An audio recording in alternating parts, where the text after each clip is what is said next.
Time and time again I've been reading that Battlefield 1 is losing its player base, especially on the PC. The active player count sank from around 120,000 to 22,000 active players. Big drama. So conclusion, Battlefield 1 is dying, right? Or are big franchises dying in general? Or is it just that the market is being oversaturated each year with games that are all so similar? And is that simply splitting up the pool of players? Let us have a look into this broad topic and see if we can find some answers. We are being reinforced with an armored train. Analog to what is happening on the PC, we can observe a similar pattern on the consoles. Battlefield 1 on the Xbox had around 190,000 players on release, and on the PlayStation 4 even 265,000 players. But now there are only 46,000 players left on the Xbox and only 82,000 players on the PlayStation 4. When looking at the whole issue in percentage, it appears even more severe, with the PC losing around 82% of its players, and the Xbox having a loss of 76% and the PlayStation 4 having a loss of 69%. Of course, the new DLC caused an uptick in players again, but was not able to stop the downward spiral entirely. So why did the PC lose about 100,000 players and the PlayStation 4 nearly 180,000? Most of the community, the press and even we here at ESCalation to some extent like the game. So it can't be the quality. DICE is finally giving us some good support compared to their last two Battlefields. The game wasn't even a huge bug disaster at launch like the previous one. And it is so well optimized it runs on a dishwasher cabled to a potato. Not literally, but you know what I mean. So why are the players leaving Battlefield 1 like rats leaving a sinking ship? Well, let us take a wider look, because not only Battlefield 1 has this problem. The really overhyped game For Honor had around 72,000 players at the beginning, and today they have around 9,000. And on some days not even 2,000 active gamers. And Call of Duty Infinite Warfare's player numbers are even more painful to look at. At the same time, some games show us that it can be very different, like CSGO, which has about 625,000 active players. Dota 2 has about 820,000 active players, and PlayerUnknown Battlegrounds has 522,000 active players at the same time. Rainbow Six Siege manages to keep a very dedicated and stable fanbase, a very stark contrast compared to Ubisoft's other big title, For Honor. But why are such big budget games losing their player base? One of the most obvious reasons is the oversaturation of the market. Each year more and more games are being released. You don't have the time anymore to play through all games completely because the next blockbuster game is waiting right around the corner and wants to be bought and played. F1 2017, Pro Evolution Soccer 2018, Total War Warhammer 2, FIFA 18, Middle-earth Shadow of War, Destiny 2, Assassin's Creed Origins, Wolfenstein 2 The New Colossus, and that were only the AAA productions from July to October. I didn't even mention smaller productions or games exclusive to consoles. You don't really have the time to play through a game anymore. Even we here have noticed that. A new game is being played ferociously, but after a short time it gathers dust in the Steam library. And all that adding to the amusing trivia that around 1/3 of all games bought on Steam are never being played in the first place. And then to all the AAA games being released, add the gigantic market of indie games, which have taken up larger and larger shares of the community in recent years. Though experts have already predicted that this bubble is about to burst, sooner or later. Nonetheless, the oversaturation in the AAA market is a big issue that leads to the massive drops in player numbers. In an oversaturated market, you cannot make the masses stick to a game that feels very similar to most other games out there. Let's be honest, Battlefield 1 is no realistic World War I simulation. It is a modern FPS like Battlefield 4 with the veneer of old technology. And that is a nice segue into the next issue. A lot of games feel and play the same way, enabling you to switch between different games and franchises without even having to learn new skills.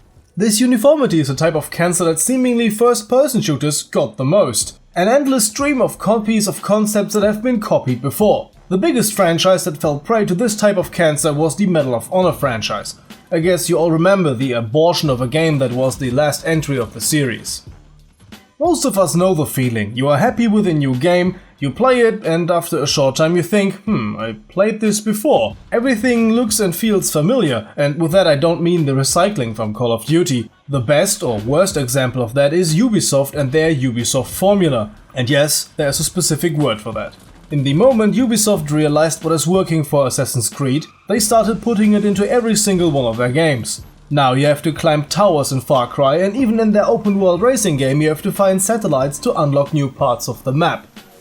A problem faced by many open-world titles is, while their maps are incredibly large, which is absolutely amazing today how big you can make these games, but the problem they face is that these gigantic maps are incredibly empty, and to hide the fact that these huge maps are very empty, they build on some Sisyphus tasks like finding 100 feathers or 60 artifacts and so on. Many players have the feeling, oh, I've played this before, haven't I? Even though they have not. But these tasks all feel so very repetitive. The feeling isn't the warm homecoming feeling like, oh, this feels familiar and nice, it's more like, again? Of course, you cannot blame the entire problems on Ubisoft alone. A lot of developers see the success and try to copy it. Shooters copy from Call of Duty and open-world developers copy from Ubisoft games. So you have to climb towers in Middle-earth Shadow of Mordor to unlock your map, and now every shooter game needs a leveling system to unlock new equipment, a leveling system that essentially comes down to a grinding system. The issue isn't that companies are copying good concepts. After all, Call of Duty evolved out of Medal of Honor, and they really took the good parts of Medal of Honor and made them better, and then kind of declined. There's a saying in the gaming industry, you better steal something good instead of inventing something bad yourself. There are a lot of games which took inspiration from other games but had enough USPs, unique selling points, to be something on their own, or at least they took something and improved it massively. It is a bit like cooking, you only have a limited amount of spices available, so the right combination is important. Sometimes you just change the amount a bit and the end result becomes a lot better, even though the base components stayed the same. And to use another cooking reference for a different problem, too many cooks spoil the broth. Best or worst example is Ubisoft again with Assassin's Creed Unity, a game on which 9 different studios from all over the world were working on. Another problem is publishers changing the developer again and again, until the end result usually isn't what they originally planned and the fans originally got hooked on. Like with Counter-Strike Condition Zero, which passed through 4 different developers, and in the end it was only a bit nicer looking Counter-Strike 1.6, which the community didn't really like. Passion and dedication are key factors when producing a game, actually that counts for creating any product. While games like Horizon Zero Dawn show how it's done, games like Call of Duty show us the opposite, and same counts for the lazy Valve title Counter-Strike Condition Zero, which in the end was just like, alright, we've got a bunch of stuff, let's just finally get it published, and then move on to the real product, which was Counter-Strike Source at the time.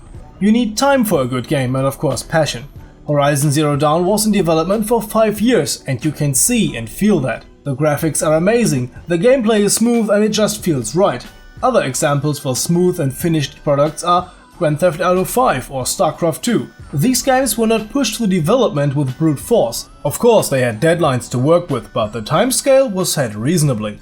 And now we come to the biggest problem, the root cause of all evil if you want to say so, money. Everyone knows that it costs a lot to develop a game. The developers have to be paid, the studio, licenses, even coffee and pizza have to be paid. That is why big games cost easily more than $100 million. It is estimated that Rockstar's Grand Theft Auto 5 cost around $140 million. And after the release, there come the follow-up costs. Servers have to be paid, updates, patches, DLCs, and so on. Everything has to be funded, and with the exception of DLCs, you can hardly make any money with that.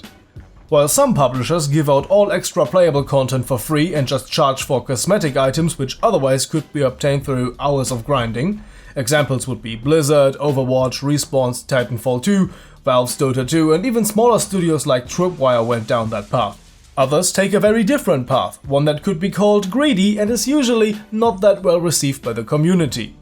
You have to buy a game for at least $50, buy the season pass for another $50, and then there's the in-game shop where you can buy stuff for real money, like in Call of Duty, Battlefield, and etc. And the worst offenders remaster old games and then introduce an in-game shop for a game that launched with a dead community, and then they have the audacity to charge for add-ons that were once for free. Oh yeah, and of course you distribute collector's editions without the actual game in it. You know what I'm talking about.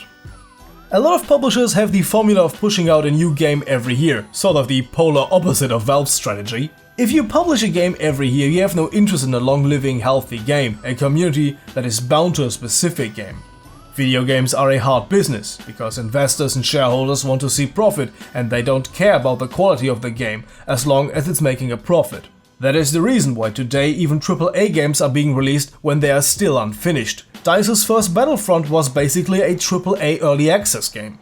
Hardly any developer has the power to say, no, we are going to release the game when it's done, like Blizzard or Valve, which is publisher and developer in one. Then again, Valve might not be a good example for releasing games. Fuck Artifact, I want Half-Life 3! Studios like DICE, EA Sports, Infinity Ward and co. have really strict requirements how a game should be and even stricter deadlines. That is why so many AAA games feel uninspired and passionless. Many games are a paint-by-the-numbers production, and what has worked before will work again. And if it stops working, they will squeeze the last bit out of it. And that results in most of the budget being used for marketing, because to say it with a German saying, somehow we have to paint shit with gold. You have to paint stagnation as progress and praise new things even though it has all been there before. A good example of that is Call of Duty Modern Warfare 2. The game itself cost around $50 million in development, and Activision spent around $200 million in marketing. This means only 1/5 of the entire budget went into the development. I don't want to say that Call of Duty Modern Warfare 2 is a bad game, it is just a perfect example of a game that required no innovation and a lot of marketing. On the other hand, The Witcher 3 costs about $46 million in development and only $35 million was spent on marketing. It is hard to find specific numbers for the budget of AAA games, but what you can find is that most generic AAA games spend more money on their marketing than for the development of the actual game. But besides all the economic interest and decisions based on that, the one who enables this is the customer. One could say the biggest problem is us, the gamers.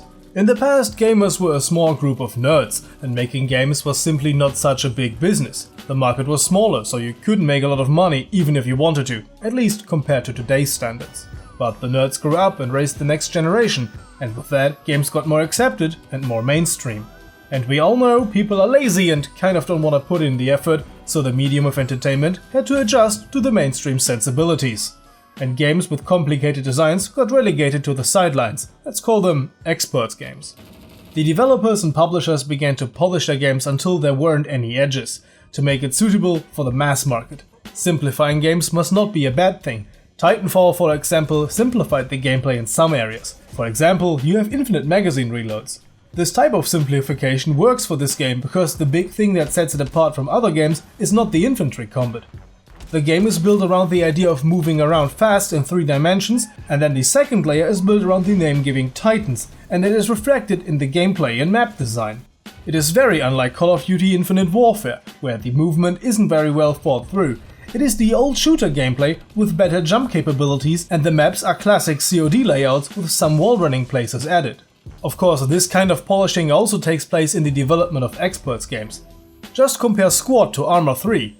We all here love Arma, but admittedly, Squad's gameplay is a lot less clunky. Opening doors is almost an art form in Arma. Good polishing makes the game, let's say, convenient to play. You can concentrate on your surroundings instead of concentrating on opening the door right or not getting stuck while using jump features on maps intended for wall running. And then on the other side we have polishing that takes the challenge out of the game. That makes the game too convenient, like removing all recoil even for PC players, or taking you by the hand and guiding you through the entire single-player level as if you were a little kid and were not able to find out any little thing on your own. To use a phrase I first heard from the German YouTuber Alter4 Games, they adjusted the levels for the DUP, the DUP, the dumbest user possible. But since that is what sells, games that may be fun but no challenge, it seems the mainstream standard is the DUP, the dumbest user possible. I mean, the great thing about games, especially about single-player storytelling, is the participation. If I want something that spoon-feeds me everything, I can watch a movie. And the absolutely amazing thing about multiplayer games that grant you some freedom is that you can create your own action-adventure, and every single time you start the game, it is a new one. And while games with really nice innovative concepts gather dust in the Steam store, we buy and consume generic games produced on an assembly line. And always at this point, here comes the appeal to the masses. We as a community have the power to change the gaming market. We have the money and we can show what we really want, guide the publishers and developers back on track. Because we decide with our money, and we already are doing that. And apparently the way things are going now is the way people want it to be. Cause even though the player numbers drop quickly, the consumers run from one generic game to the other. Apparently, this is what everyone wants. At least in the mainstream, with of course a few little exceptions. So what you and I can do is supporting smaller developers and publishers, so that at least in the field of experts games, innovative and challenging concepts can still be realized. But before this video gets all too long, I better be going because my Titan is waiting. In the end, I want to thank Lone, the guy who came up with the initial idea for this video. He wrote most of the script and I just added my 2 cents here and there and then translated the whole thing into English and recorded it. Thank you very much for that, there are some interesting ideas here in this script. So, see you guys next time. We hope you enjoyed this video and would like you to share your opinion on the matter in the comment section down below. Till then, maybe check out some of our other videos, like our recent video on the Call of Duty franchise. Have a nice day, and as always, goodbye and guten Tag.